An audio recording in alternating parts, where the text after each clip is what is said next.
Okay. It's more than just pushing the button. You have I to know say where you're it is. recording it too. It always stumps me a little. Anyway. Okay. So, Kasha, welcome to the podcast. Yes. So glad to have you here. And as you pointed out before we started recording today, this is not the first time you've been on the podcast. I think No, you were one of the very early guests, and it was a great conversation back then. And it's fantastic to have you back. I know a lot has transpired since then. So, yes. so part of the reason that I wanted to talk to you is because, as you know, the job market is crazy these days, right?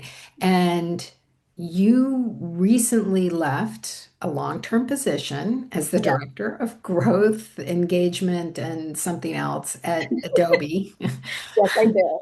I can't parse all of the Yes, titles but these we had days. long titles at Adobe. Yes, yes. But you were there for over 4 years. Yes.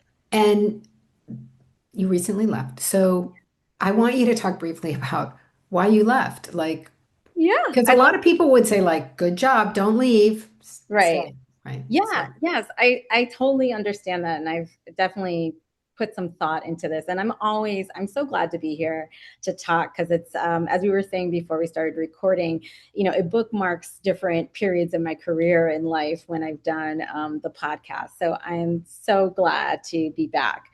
Why did I leave Adobe? I had a vision of where I wanted to be for my career and where I wanted to go and how I thought it would look. And at a certain point, the environment I was in wasn't going towards that.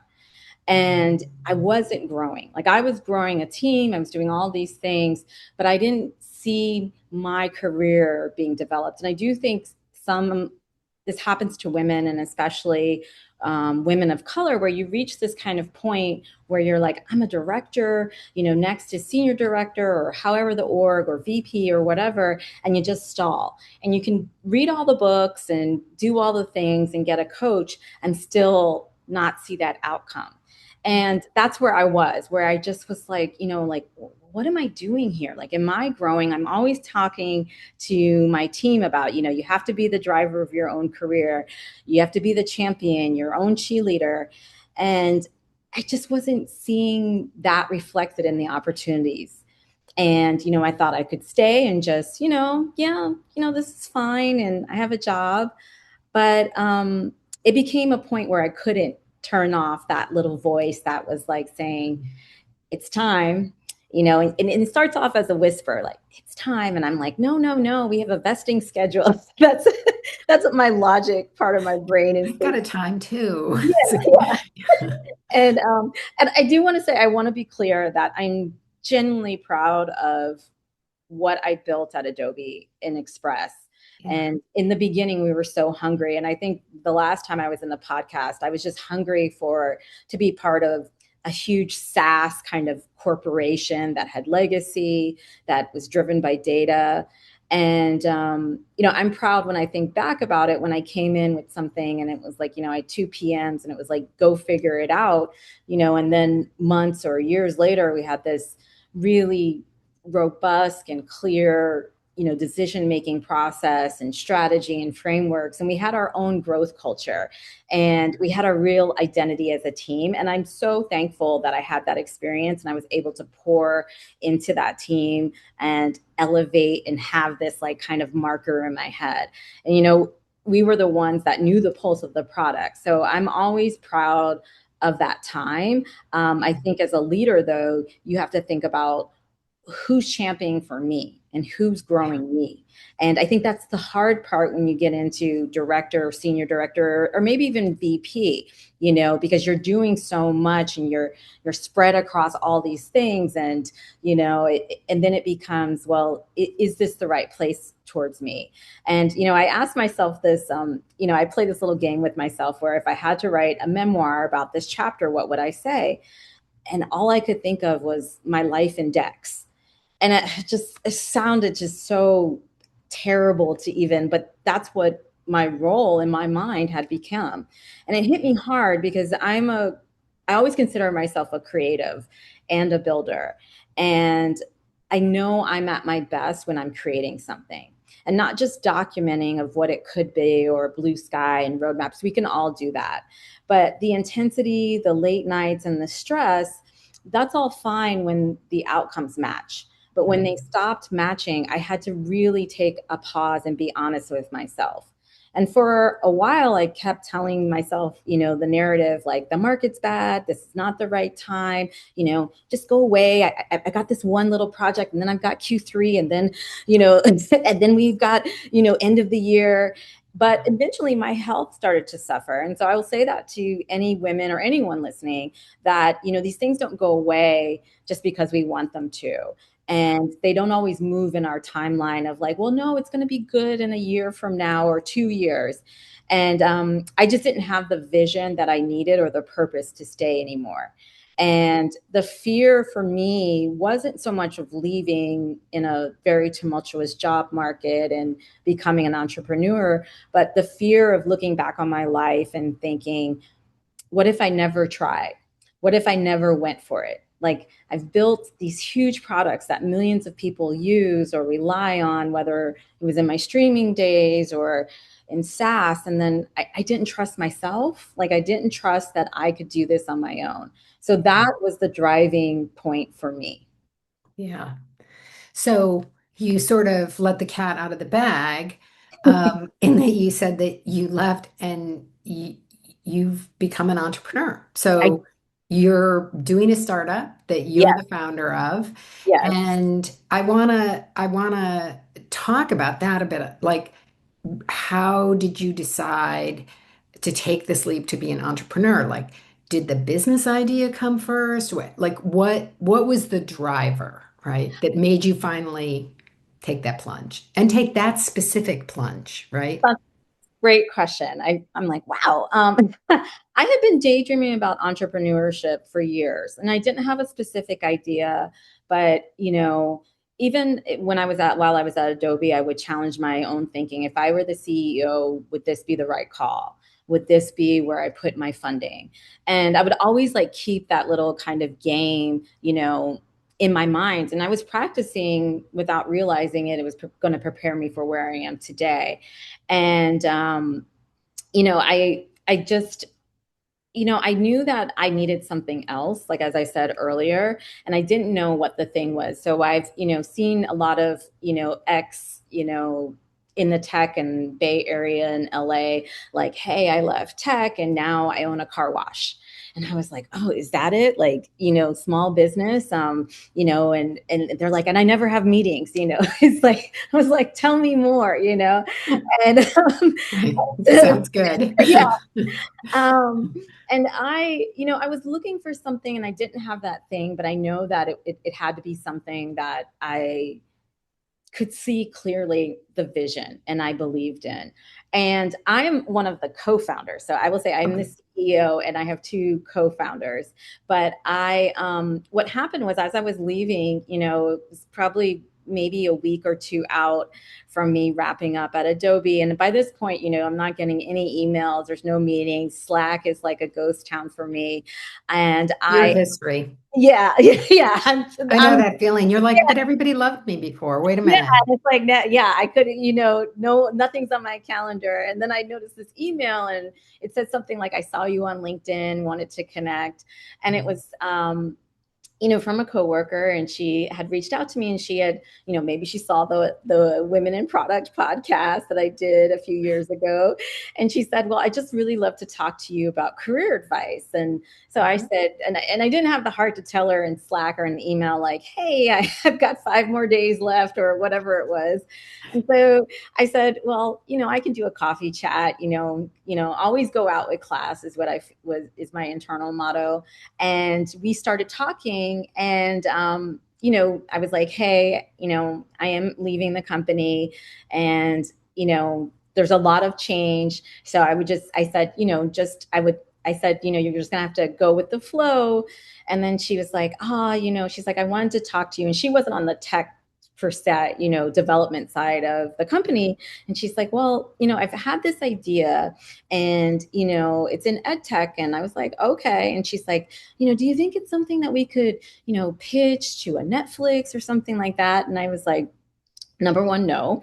And I was Yes. like, I was like, they No. they don't take pitches, and if they did, I'm pretty sure that they would make you sign something where even if they had a 5-minute meeting with you, they would own the IP.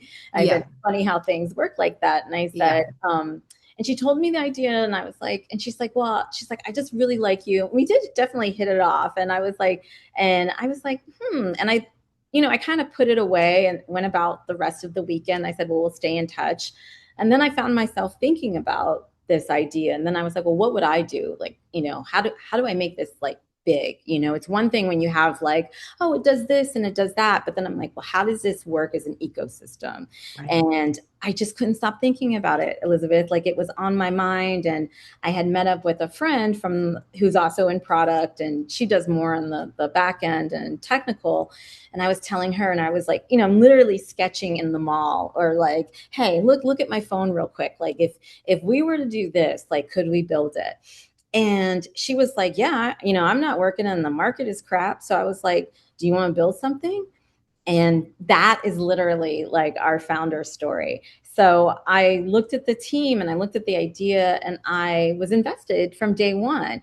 And then I did some research, as all, investors or CEOs should, just to see like what was the landscape, what was changing. Is there any competitors? Like, what's the market?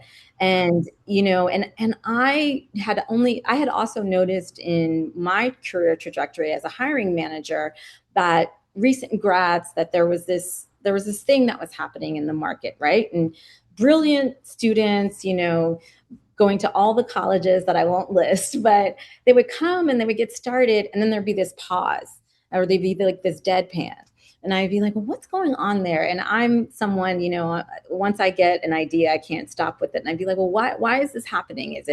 You see all these articles, Gen Z's entitled and they don't want to work. And I was like, no, that's not it. And I can see parts of that. I'm not saying that's untrue for certain cases, but then I started to see like there's all these tools at their fingertips, but their connective tissue is just not there. It's almost like it didn't exist.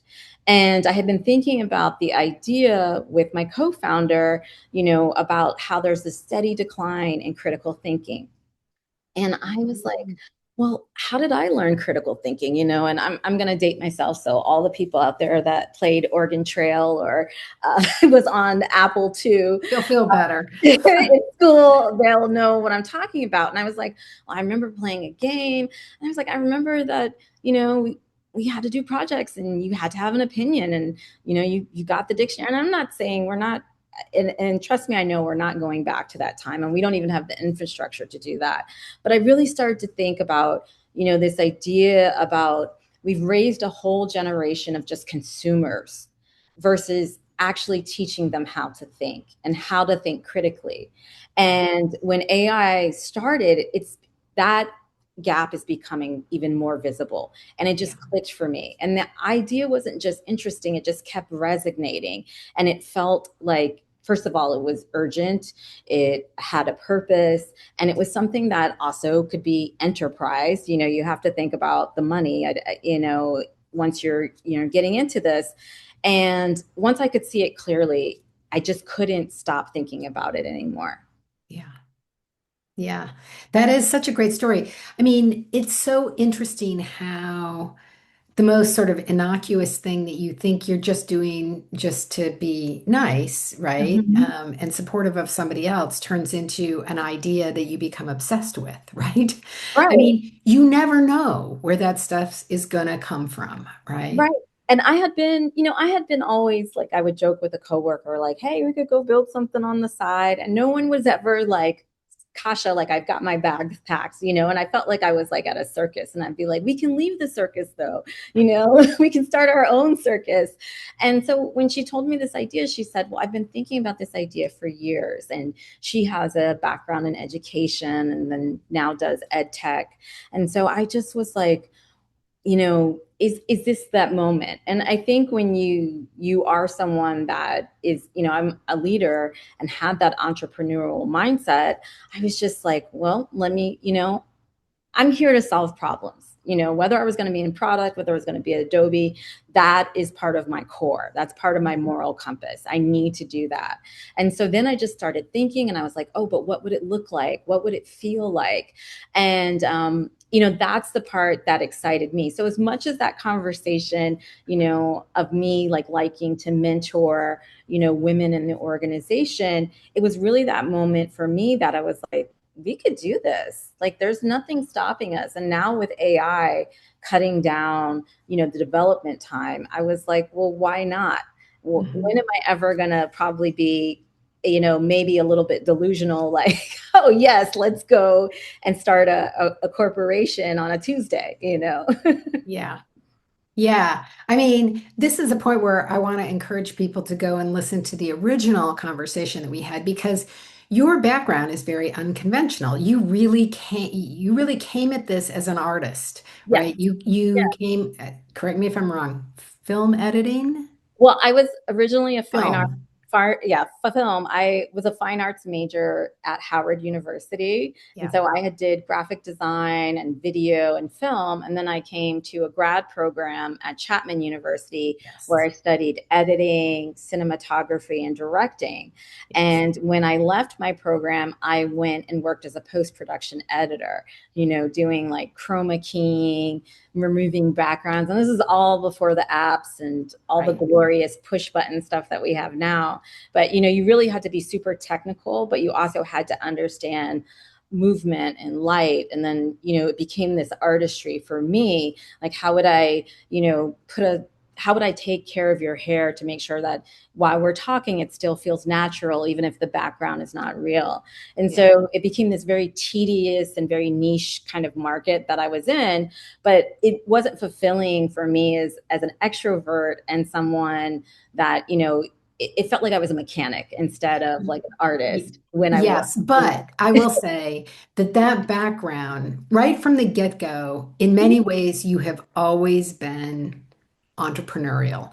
And maybe not in the conventional way, but in the Yes, way of um, because early on you decided like I got to figure out all this tech stuff that's getting thrown at this. Like there's something to do here. So you've yeah, always been the person who was willing to dive in, problem solve, think about things, kind of wrestle them to the ground, if you will, and really a problem solver on so many yeah, levels. And so it's interesting in talking to you because I see what you're doing now as just like another step in that problem yeah, solving, right? Like I found a great problem over here and I'm super motivated to solve it and yes, nobody's doing it. So I'm going to take the lead and charge with it. So all of that said, you've gone from this very big company that has yes, tons of resources, yes, tons of structure, yes. et cetera.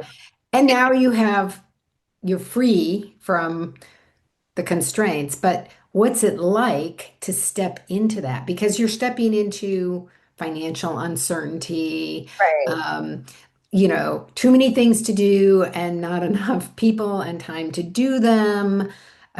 So, talk a little bit about that. How are you adjusting to that? So I will say that I'm still in the honeymoon phase. So I love with a passion that I haven't had in a long time for what I'm doing because I'm getting my hands dirty and I'm wrapping around. And just like you reminded me that I was wrestling with these ideas, or hey, I really want to understand how tech is going to influence post production or eventually streaming. Now in the ed tech market that I'm in, of just like, wow, like there's so much to do. And so for me, that feels like freedom, and yes, the big companies have huge budgets and, engineers at your fingertips, sort of, data scientists to support you. But that doesn't mean anything if you don't have the clarity of what you're working on, or you don't have any passion or drive, or even at one point know the why of what the things you're doing. It's Yeah. just becomes a big, I could be in a factory, Yeah. and I'm just one point in a factory. And the factory's huge. I don't even know what we make. I just know I put this piece on and it goes over to the other side of the factory. And so Mm. that's what it had become for me. Now, because I think I was preparing myself, whether I was conscious about this or not, of, hey, we're gonna break the golden handcuffs one day. Um, Mhm. I definitely, being in growth, you have to be super strategic. Those teams are leaner. They're definitely more scrutinized, Yeah. and they're often pulling the rug from underneath, let's say, core teams, or even from leadership, that, hey, the product is not doing this, it's doing this, or users are actually leaving at this point. The Yeah. funnel is not healthy. And I would think about all these things. And so, and I know that infrastructure word is, I won't say triggering, but I think people can think, well, how can I get started? But there's so many women that, you know, do a full-time huge career. Then they navigate their households. They're, their primary caretaker, especially for little kids. So when I think of infrastructure, it may not look like I have a marketing team and I have, a DevOps team and a release manager. But me and my co-founders, we know how to do this Yeah. now. And so then you can get really like, well, what do we need today from day one from an MVP? And then what does this look like 5 years from now? Now, I won't sugarcoat and make it feel like rainbows and butterflies about the financials. I know that that's a big question and on people's mind, like, how do you start? And the financial uncertainty is real, but so is the tech market today. Yes. And we can't look at big tech the same way we did years ago.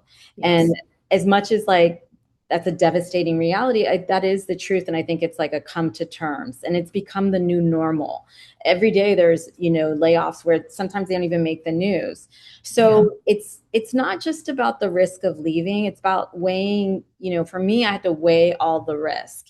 And the fear of staying somewhere that was affecting my health and I had lost my sense of purpose was bigger than the fear of unknown. And Yeah. so I made a calculated decision. I put my own capital because I believe in what we're building, and I'm doing the work. I mean, I'm in I'm in forums. I'm heavily on LinkedIn now.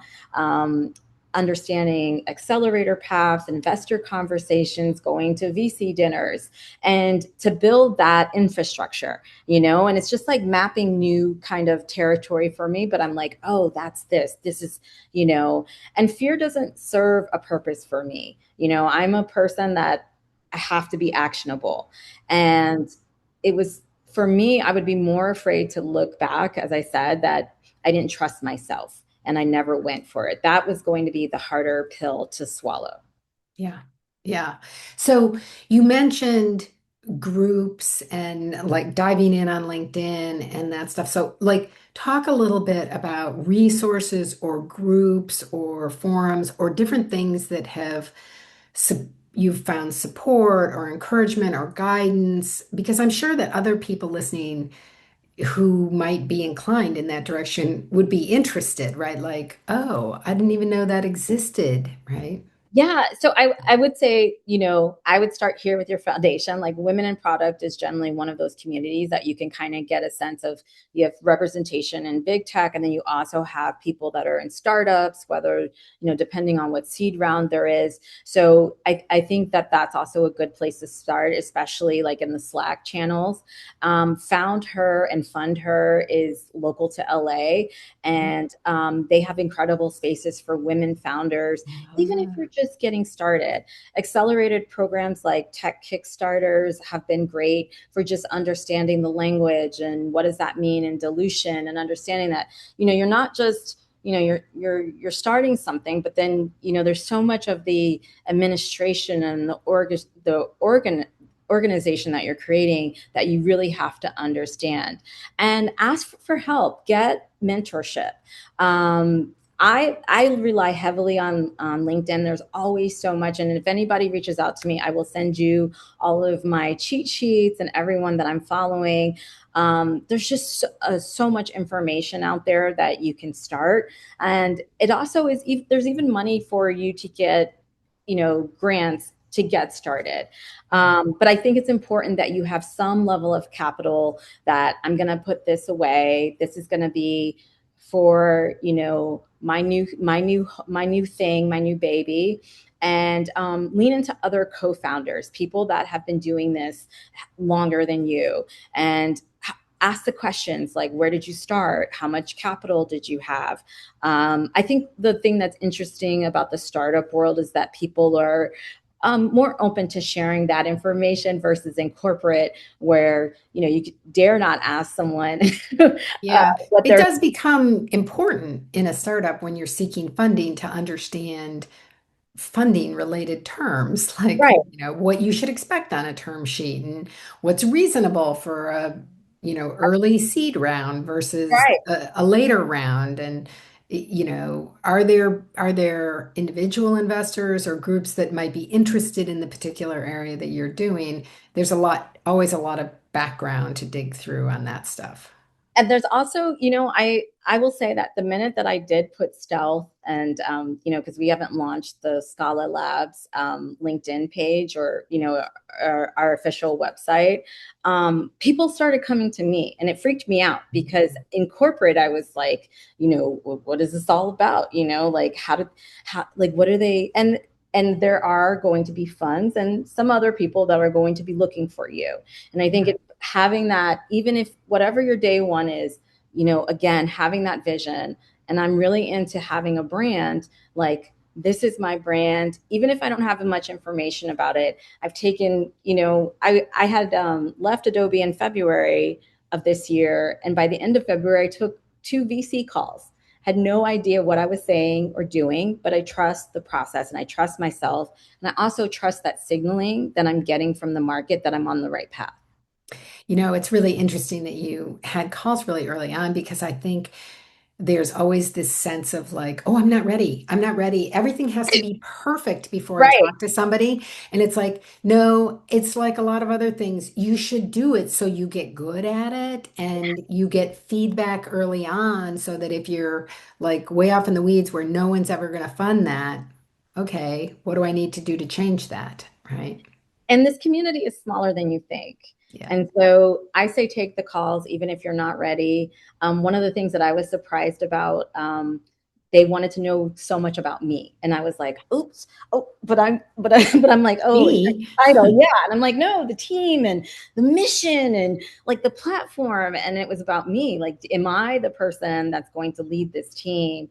And do I have the background? And so that was new for me because in corporate, it's what was your last launch or what was your numbers for the quarter. It wasn't so much about my personal identity.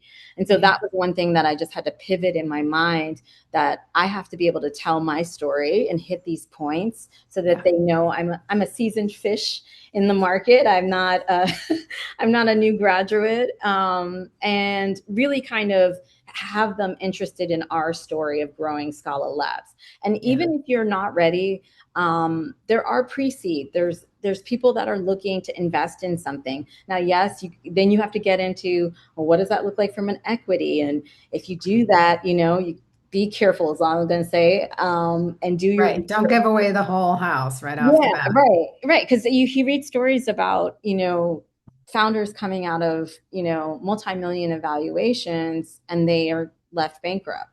Yeah. And I think, well, how could that happen? Like, were they just spending all of their own money? And then when you get in it, you're like, oh, that's how that happened. And stuff starts to click, And I think that's one of the things that, you can either go through an accelerator or just have someone on your team that's an advisor that's done this before.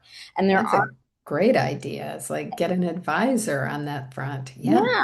And just be someone that you pitch ideas to. Hey, I need an hour every 2 weeks, and I'm willing to give up, 0.25 percentage of my company to you in advance because I can't pay you. And with all of the talent that is in the market now, people want to stay busy. They Yeah. want to stay engaged in doing something.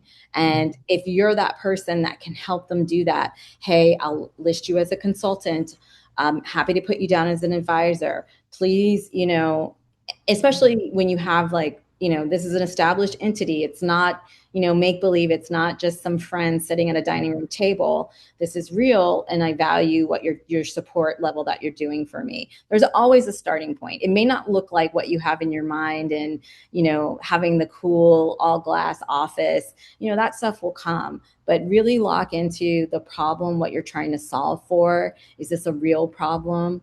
Is there Yeah. a market for it? One of my first VC calls was like, what's your TAM? And I was like, billions, of students. And I was like, oh, Do you know it's how many people go through school? Lots. Yeah. like, and then, obviously that was not my best answer. But now I have, like, now I'm like, okay, well, this is what they're looking for. This is what they're looking for from a monetization. What type of, SaaS tier am I thinking about? Yeah. We're a B2B to C type of, platform.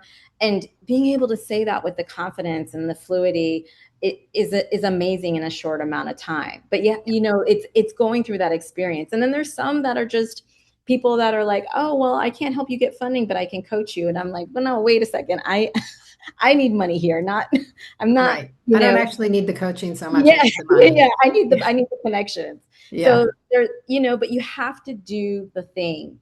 You can't just keep talking about the thing. It can't just be a sheet of paper that you look at that's pretty. It can't be something in a journal. You have to do it. Yeah. So talk a little bit about, the experiences, the skills, et cetera, that you bring from your past Mm. that are critical or valuable as you move into being an entrepreneur. Are there things that stand out? Is it different from what you thought it would be? Because I think sometimes we have pre-existing ideas about what are the things that will help us when we step in that space, and then it might turn out to be those, but it might turn out to be some different things too.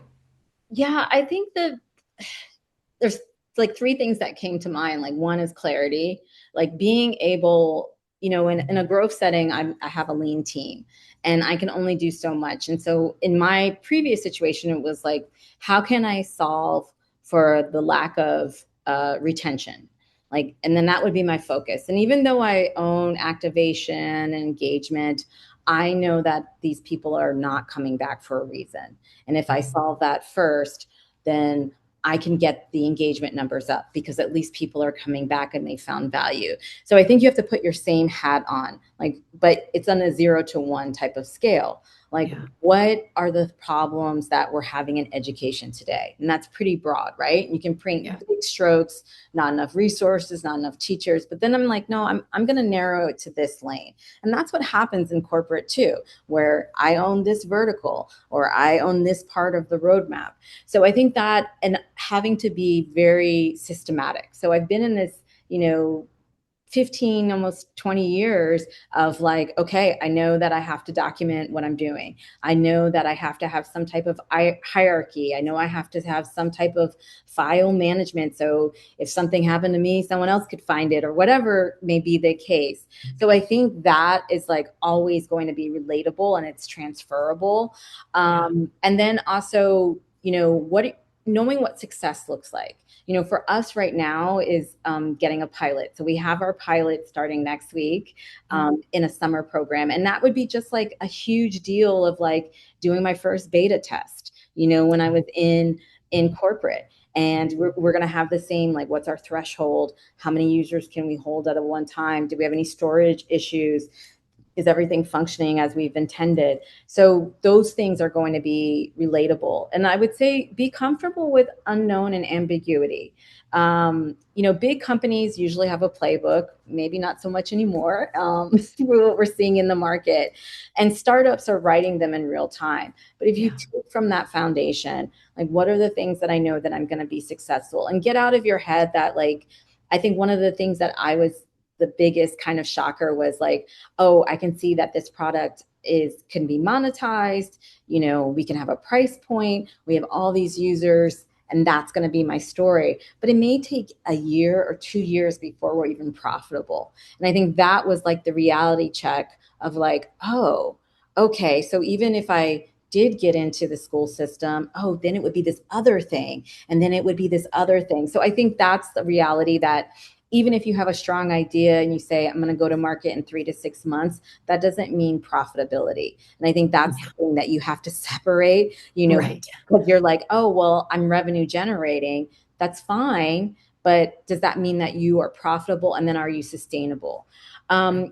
And don't be afraid of rejection. I think we're seeing a lot more of that. But when I look at founders and even like from the big names, like as Canva, I think the CEO, she said she had 100 rejections. After five, you might be like, well, maybe this is not the right fit. I think it's the resilience and knowing and trusting of like, I'm going to keep this process going. Like, I know that there's a home for it out there. And one thing that you might want to rely on more than I expected is the storytelling.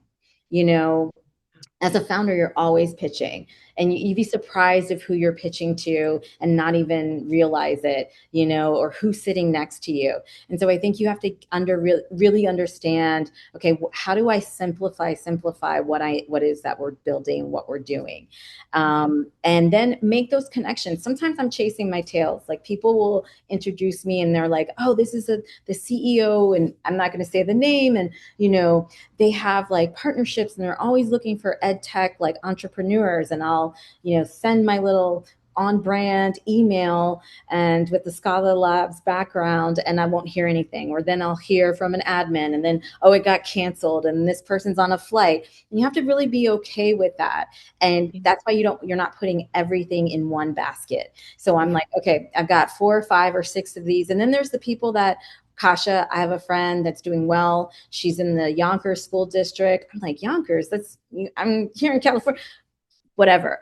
Have a conversation with her. She knows the district, and that's and You that's never know where those leads are going to come from. and that's the optimism that you have to have, especially just starting out. Like, I know we're gonna get there. We're gonna do this, and that's what I would have told my team. There were times that we faced some hard times or scrutiny. When the numbers are not great. I think in big settings, it's like, oh, well, did you look at it from this angle? And everybody becomes a data scientist all of a sudden in a Right. meeting. And I'm like, that's vanity metrics. That's not, quantifiable, is all these things going in my head. And, and I would have to come back and tell my team that I put so much time and work and be like, we still know where the bodies are buried. It doesn't change, and we Right. still have to keep driving for what we know is going to move the needle in this product. And so Right. you can't, it's not going to always be a bed of roses. But if this is something that you believe in and you have people that are willing to invest their time and give you that critical feedback, I say go for it. In talking to you, one of the things that really sticks out to me is that and I'm sure there's plenty of people out there who will say, like, I'm really kind of an introvert and I can't imagine talking to that many people all the time.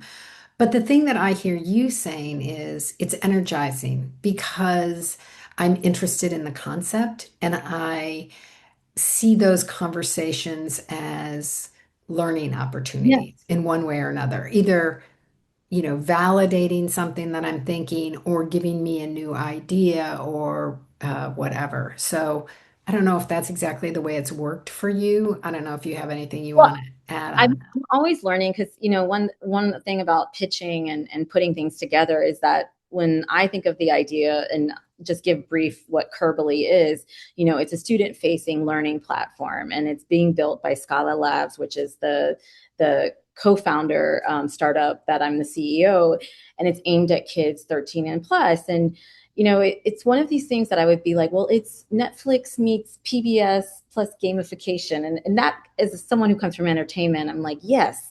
But as I was starting to tell, I would get these like deadpan kind of faces staring back at me on the Zoom. And then so it's like, cross that out, like they're not getting it. And then what I tell people now is that, we need to build products for kids that are raised on the algorithm. And then people are like, oh, I don't want to think about the algorithm, but I want to bring everyone into reality. It's not like what we were in school. It's not, go home and sharpen your pencils or even get your typewriter, or even if you had a early generation laptop, that time has passed. And we need to change the systems and the support and the platforms that we build for students today. As AI continues to change and level and increasingly divide the gap. And I think about myself as a problem solver. And I think, well, if we all are just, I'm going to dump my problems into Claude or chat, then where do the people like me, how do we get exercise? Right. And so then it becomes the story. And so I think that's the part that ignites me. And even if I'm, blunder and I'm like, okay, that one didn't go well, I'm like, the next one will. And so I think you have to just, and even if you're an introvert, get your cheat sheet together. I got to hit these 3 points and, practice, it's old school thinking, but in a new school way. I'm gonna record myself. I'm gonna have Claude like really evaluate. I'm gonna get all that nervous, that jitter, the parts that I hate out, and then I'm gonna make sure that I feel good, and I want to do this. And I think people resonate when they can tell that you're invested and that you believe in the product, and especially when you've put your own capital in it. It just Yes. volume of like, oh, where we're going and what we're doing. Yes, definitely. So, talk a little bit about the impact that AI is having on being an entrepreneur, right? So, like, where it's able to help you move forward more quickly, sort of what are all the ways that you use it currently or think it fits into support of an entrepreneur? So, first of all, I think speed. That's like the number one thing that would be on top of my mind as far as research, as far as getting critical thinking right away, and even drafting and creating a prototype and even an MVP. You can totally do that without having a team.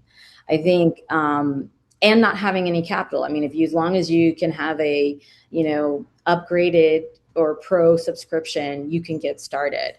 And I think that's a great tool for someone who's a solo founder and having to move like a small company. But now instead of, I'm going to create an agent to answer these emails, or I'm going to create an agent that's like digging through all the grants that are out there that have a website, so think about that. And I can concentrate my efforts on the things that I really need to be part of, that I need my contribution or human contribution.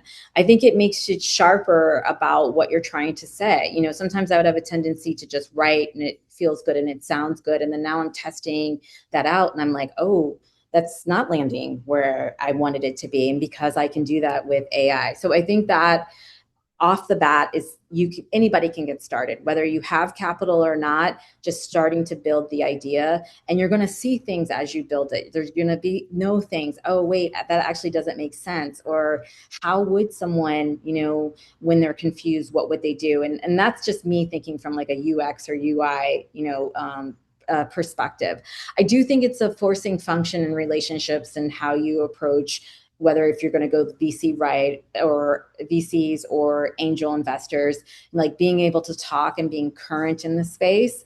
And then Mhm. there's people that don't want to hear about AI now, right? And you have to acknowledge that, and you have to be sensitive to that one, especially in EdTech, where, every other day there's a data breach of harvesting kids' information. And then how do I also then say, well, my AI is good, that over there is bad? How do I make that? Of course. Yes, of, I didn't have to do that. And I think, and I think it's the getting started part. If anybody has that hurdle, AI levels that playing field and unlocks that door. And I still hired a designer. I still hired a photographer for our marketing and promo shoots. That's just because where I'm rooted in, and coming from a creative background, I didn't want everything to read as, oh, I know what program I know what they did, and I know exactly how they did it. And I think there's that mix and that push and pull that you have to find that's right for your product. I think the genie's out of the bottle. I don't think we're going to go back to this time. I see some articles of like, let's go back to pre-AI. And I think that's like saying, let's go back to fax machines. Like, and there's Right. probably people on this call that are like, what is that? You know, and you wouldn't want to do that. I think, and what we're seeing from an edtech problem, with the decline in critical thinking and metacognition, and then Mhm. also being able to retain and remember things, that happened before AI started. So I'm not going to put that all there. But I do believe, and this is in my heart and part of my foundation, that we can take this tool and use it for a benefit of humanity. Yeah. I am myself, as an early adapter and, dare I say, tech thought leader, am tired of just the same narrative and the people that are standing up and saying, well, this is the way it is, and you better get ready for the dystopian of, dark skies and machines doing everything, and people fighting over bread. I think to myself, why would you want that? And there's people, when you get into the startup world and these communities, you find other people, especially other women, that are like creating powerful tools with AI that aren't out here to disrupt and take people's livelihood away from them or make a billionaire a trillionaire. They're actually out here to solve real health problems that women have, and we know that women's health has been severely underfunded.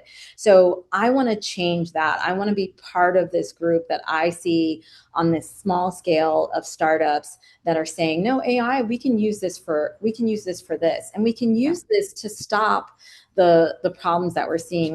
When I think of kids, and when I say kids 13 and above that are not not getting that experience of critical thinking, it's like being in a gym and wanting to have biceps and you've never lifted a weight. Yeah. And so that's how I really see, like, okay, well, I'm going to get a trainer. My trainer is now Kuribly. And so that's how I see it. Like, we're not trying to, control the mindset. And one of the things that early on that came to me is, I want kids to know that they can be the CEO of their own mind. And they Mhm. don't just have to accept the endless scrolling or what the algorithm tells them. And that's what I want to change. And that's what we're out to change. That's a really interesting way of putting it, I would say. So, how did this job change or shape your ideas about how jobs may change in the age of AI? Because you're kind of in the thick of it now. Yeah. I think so. Things will change where we probably won't be doing the day-to-day task, from an execution level, but Mhm. we're always going to need, I think, that curiosity, that no, this isn't right. Questioning, being able to adapt, being able to philosophize about a product or an idea before you give it to your agent, before that they can execute and kind of build it. And I think also, um, having that mix of being able to read, and I know that may sound silly, like you're like, Kasha, people can read. Yes, people can read, but we are seeing that being lost in our educational system today, across class, across economics, because if you are scrolling and only using short form content, that's all that you know. And Yes. so I think it's there's going to be this play of knowing how to do something, but also challenging the process of the agents. So really, like, oh, I'm gonna, you might be one of the people that are like, well, I've never had a chance. I'm not gonna have this job anymore. I guess I'll go find something to do, versus someone who's actually going to be giving the input for the machines to execute that job. And that's what I see kind of changing. And I also still feel, and I know that it could change in a year or two. I mean, I still love to design and it's much easier. So any top Mhm. idea that I have, but I still want, my designer to take a look at it. And she's probably sick of me already, but I'm like, hey, this is where my thinking is. This is what I've laid out, but I really want you to take it to the next level. And I Right. know that I'm only limited in the actual I was going to say learning model is of whatever that's been trained on. And I think we have to be careful in a place of getting too reliant on new technology. I have seen this before. Once you've been around the block or two, I You remember do. when everything was, we got to build blockchains servers for content. just to share in a B2C environment. And I don't hear anybody talking about blockchains as much anymore, so I think it can have these highs and lows. I think also too, um, AI has done a really good job of selling our ideas back to ourselves. And if we don't have new ideas, then what are we going to keep relying on? And so I Right. want to have that think tank of people that know how to use the tool, know how to balance that, but also can go outside and be inspired by a walk in the park, or Yeah. reading, Zora Neale Hurston's, memoirs or something, and be like, oh, well, I never thought of this idea. I listen to more books now than ever, because I'm like, well, I want those creative things to be flowing all the time. It's so funny that you say that because I hear that from other people all the time in today's environment, right? Like, um, you know, I hear a lot also of something you said earlier, which is like, this job is making me sick. Mm-hmm. And then people step out and they often will say, like, I had to like refill myself. I had Mm-hmm. to, and the way I did that was I got outside, I went to cultural things, I read, I watched things, I talked to lots of people one on one. And it does fill you back up in a way that allows you to, have that spark of creativity and productivity and engagement. And it's interesting to hear that in your voice today. And I think it's probably encouraging a lot of people out there to maybe think a little bit more deeply about stepping into more of an entrepreneurial role. Yeah. So I want to kind of wrap up by asking you a little bit about, what you recommend. Like, if others are interested in entrepreneurship, what should they do to prepare? And not forever, but just to prepare to make that leap. We talked earlier about resources to tap into. If you want to tackle that first, and then we'll Sure. follow up with just some general advice. I think, you know, first, start before you leave. And I realize now, because of where I am, that I had these ideas. And even though I necessarily didn't have it attached to Scala Labs, but I had ideas about, wow, this would be great for a brand, or this would be great for a rollout, or this would be a great, consumer user experience.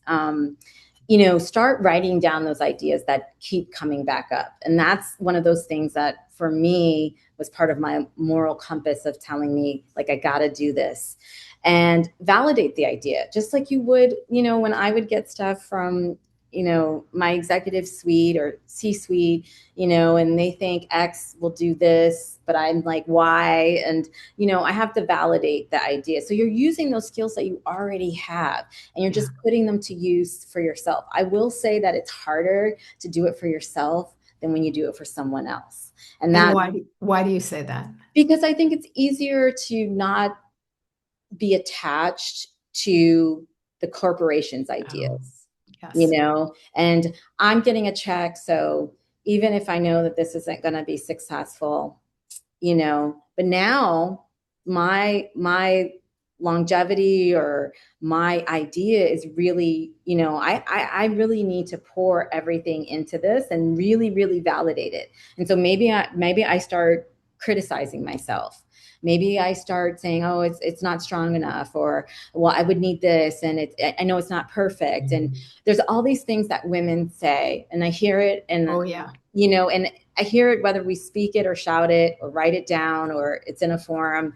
And we are such powerful, powerful women. And I think if you just take a breath and take that leap of faith and that step that, I have this, instead of, I don't know what I'm doing, I know what I'm doing today. It's Yeah. that is a start of changing your own mindset. Understand what the market is. Yeah. If you're going into, you have an idea for social media, wow, that's going to be extremely competitive and saturated. And we've seen, different demos are loyal to different platforms. So understand what the potential customer is. what would it look like to, to start something small, and what would be realistic for you?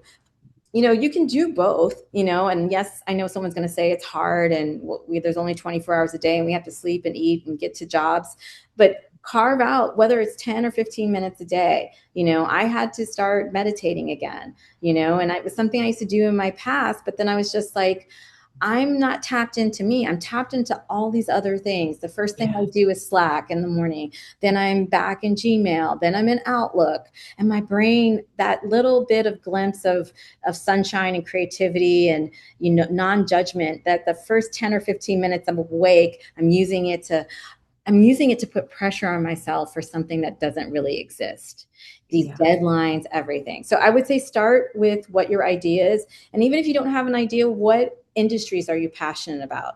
Is it healthcare? Is it SaaS? Is it, I want to see an easier product. I'm always trying to open up jars. I'm like, who built these things? They're always too hard for my hands. I have nails. And it may sound silly, but I know I'm not the only one out there. And maybe Absolutely. that's the start of a product, and that can be it. And then you go through the process of like, okay, what does it mean to start a company? And you have something that's feeding you while you still have to do your big girl things during the day. And then Yeah. you start to reshape and form. And then you're like, okay, well, I'm going to put this out there. I'm going to test this out. I'm going to test with my girlfriends. I'm not going to tell them. I'm just going to have a little party and say, hey, I want you to try this app that opens jars, you know, and that, Yeah. and I'm doing something for work. Please just play with it. Let me know what you think. And Yeah. that's the beginning of your business.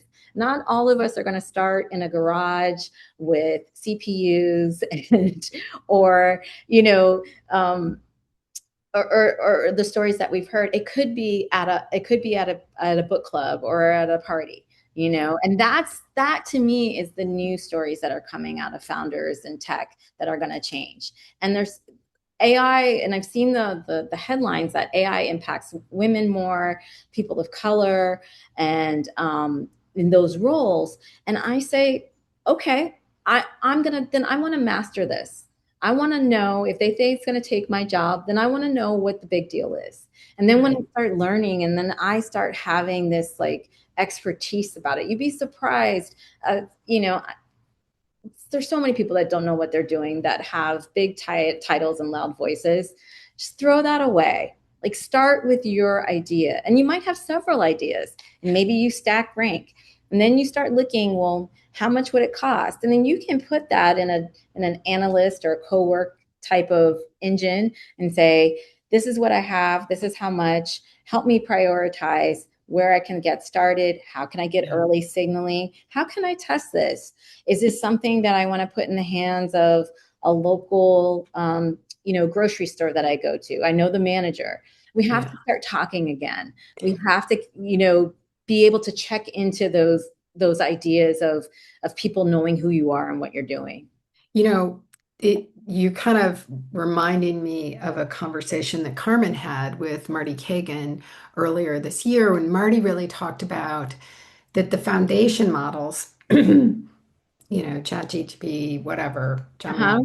are good enough now that you can use them for especially product coaching, Yeah. right? So, and he said you have to be clear with them that you want to use the product management model, not the project management model. Right.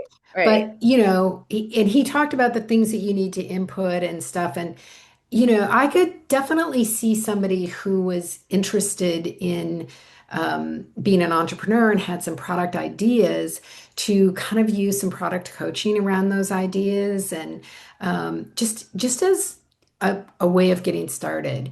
And I think if you think of that as sort of the starting place, and then you can go and talk to other people about Yeah. things and layer on, the value of people's input, which will be important. Um, yeah, it just seems like something that it would be incredibly useful. Yeah, and I think even when you're putting that input in there, you can start saying be extremely critical. Look at this from as a pitch, as a fund like this Yeah. that pay, And I think those are the things that are like game changers too, Yeah. for how you're using it. How can I simplify my ideas? I want to retain the integrity of my ideas, clean them up, help me organize my thoughts. And those are the things that it's still you in there. It's still your raw data. Yeah. Someone's just helping, coaching you and helping you polish. And Correct. that's what that tool is like able to do in short amount of time. Yeah. So, what advice would you give people, particularly product people, that might be searching for a job or thinking about what they want to do in the future or specifically interested in entrepreneurship?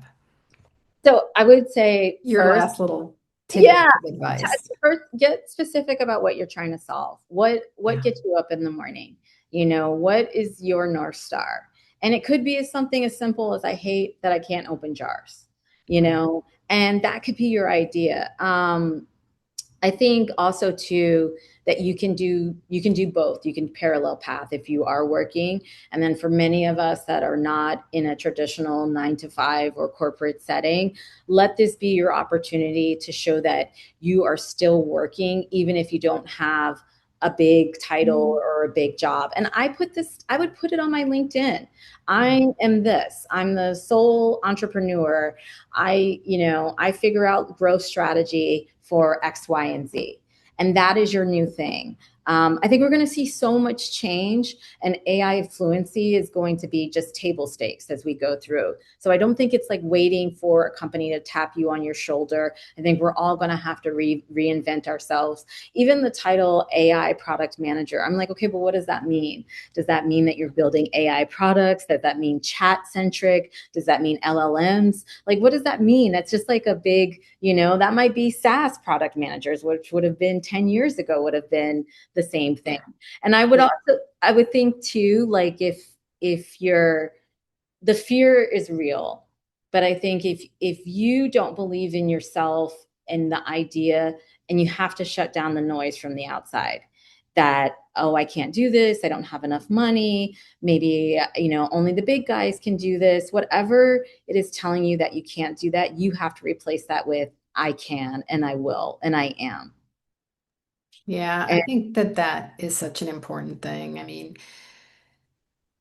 you have to drop the it has to be perfect. You have to yeah. drop perfectionism and you have to, I think, just sort of will yourself to believe in yourself and to Mhm. pursue things. Um, it's not always going to work out, but you're going to learn a lot. And at minimum, you're going to learn a lot about yourself and about what's doable and what's not doable. So, And you never know on that journey who you're going to meet, and that's the thing but if you're just stuck in, I've sent 700 resumes out, I've only had like, and that is like diluting you. If I think about my new terms, like that is diluting your value and your purpose. One of the things in this job market, connect with old coworkers. I've had more people reach out recently, and some of them I'm like, well, I can't necessarily do anything. But a friend that I worked with, was friendly enough with, reached out to me, said, I haven't worked in 7, 8 months. If you see anything for community manager, I appreciate that. I happened to see something on one of my random startup job boards when I was looking for funding that was looking for a community manager at Partful. And he mm, got the job. And it was because it hadn't been posted on LinkedIn yet. And there's things like, there's so much going on. And if you are putting out all those resumes and nothing's happened, take a break. I know it sounds counterintuitive, but take a break. Okay, I'm going to go try this pile. Or maybe I got to go here. Or maybe I got to go to these meetup things. I do more things now outside of the house. And I've been remote for about 6 years now. yeah. So I have to push myself because I never know who I'm going to be sitting next to at a VC party. And even if you don't have your product and you don't even know what it is and it's open and they're taking names, go, because you'll hear things in the conversation that, oh, wow, I didn't know people could build that, or I didn't even know that that was a possible startup. I would say first and foremost, know what your problem is that you're solving for, be specific, get super lean.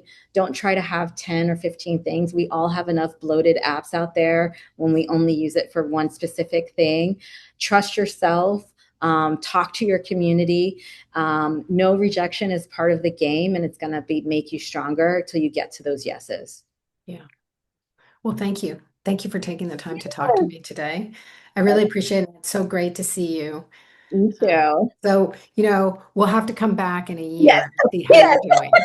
And I'll be on my funding round for real this time. There Okay. you go. Okay.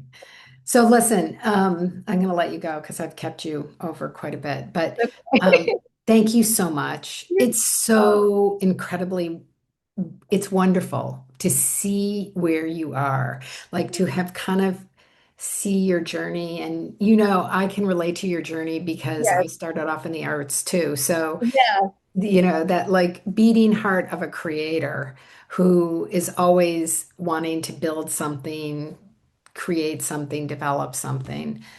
So I'm Yeah. super And excited we for and you. we have to build something.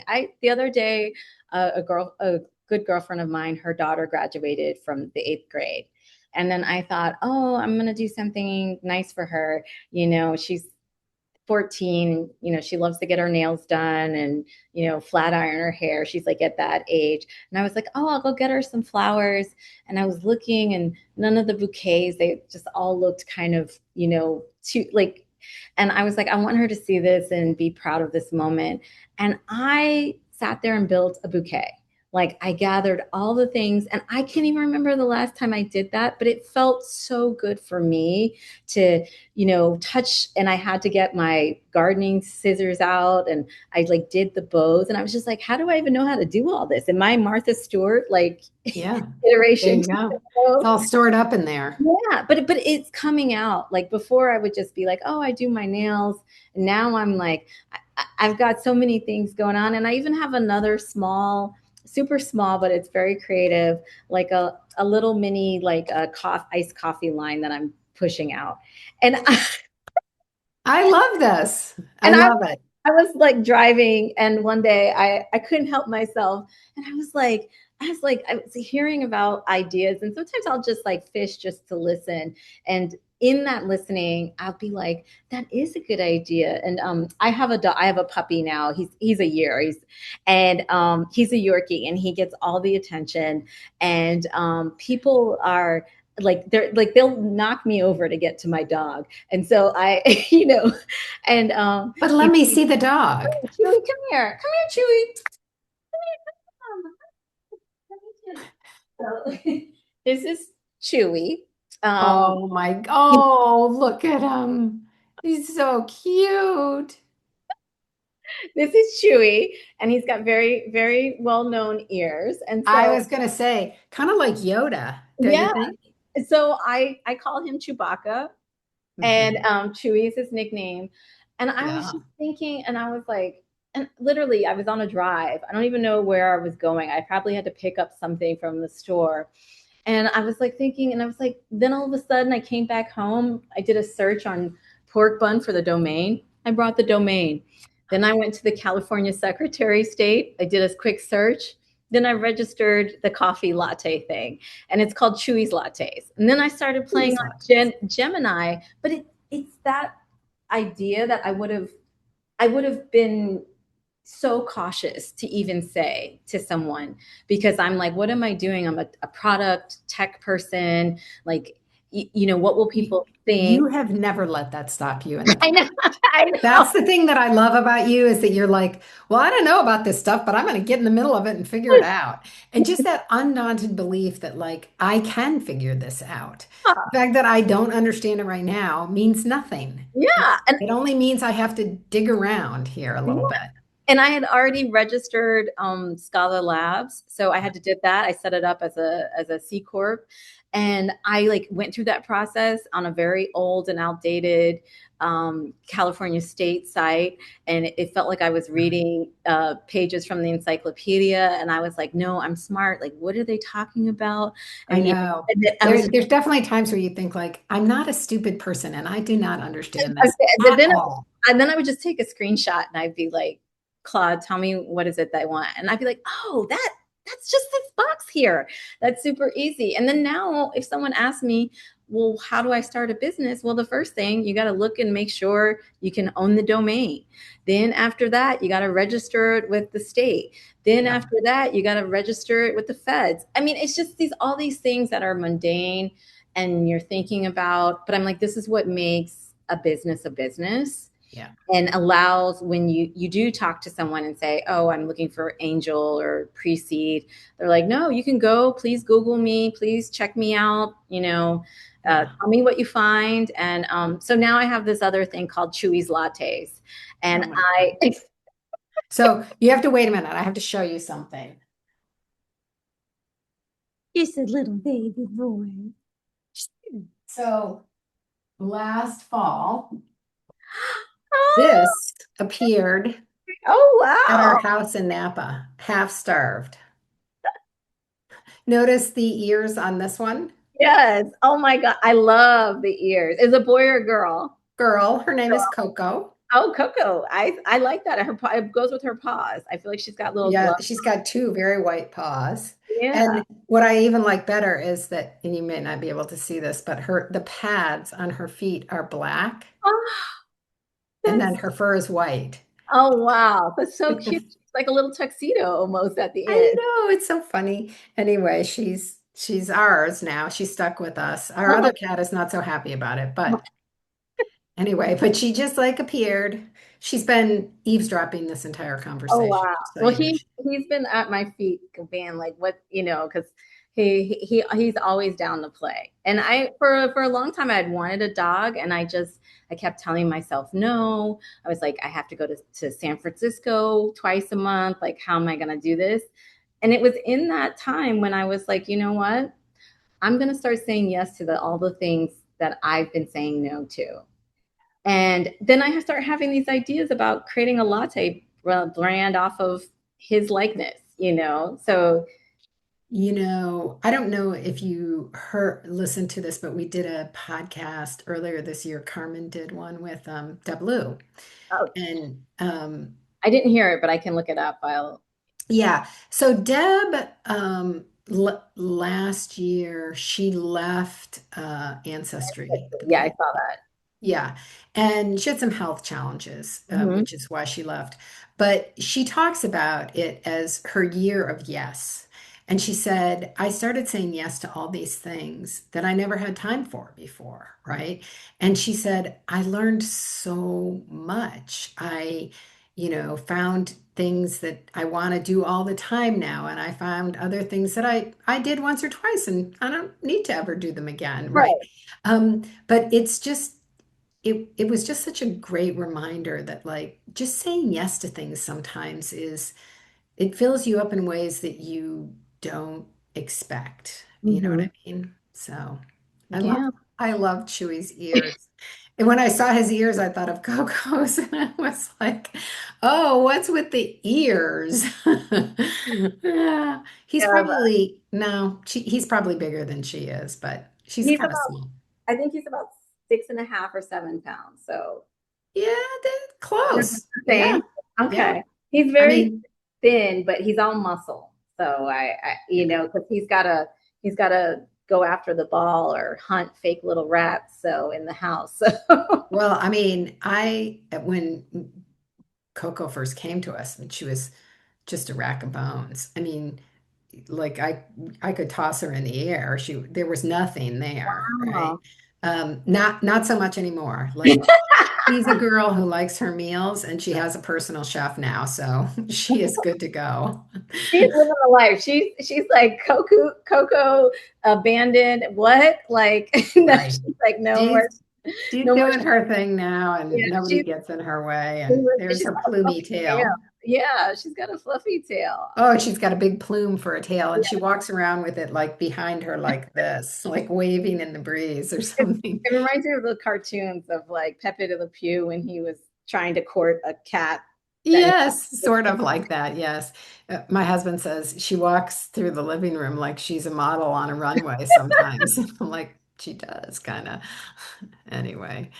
Well, It's thank you, Elizabeth. I'm late for my 3:30. I just realized and they're gonna start pinging me. But it's been great. And this was so much fun and cathartic for me just to like, you yeah, know, to talk and just have a reflection point. yeah. It was great to see you. Yeah. So anyway, Well, I can't wait thank for it to you. come out, okay? All right. It'll All work right. out great. Thank All you right. so much. Bye. Bye-bye.